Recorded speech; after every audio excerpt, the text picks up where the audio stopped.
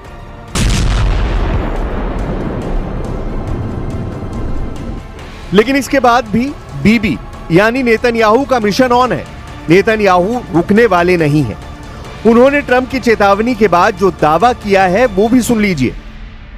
And I say to Qatar and all nations who harbor terrorists, you either expel them or you bring them to justice, because if you don't, we will. Israel की policy clear है। दुश्मन जहां है उसे वहीं दफना दो। दोहा में हमास के लीडर खलील अल हैया है, जिसे इजराइल जिंदा नहीं रहने देगा। मतलब यह कि ऐसा युद्ध भड़केगा जिससे कई देश जलकर राख होंगे। कतर ने इजराइल के खिलाफ गोलबंदी शुरू कर दी है। कतर ने अरब इस्लामी शिखर सम्मेलन की इमरजेंसी मीटिंग कॉल की है।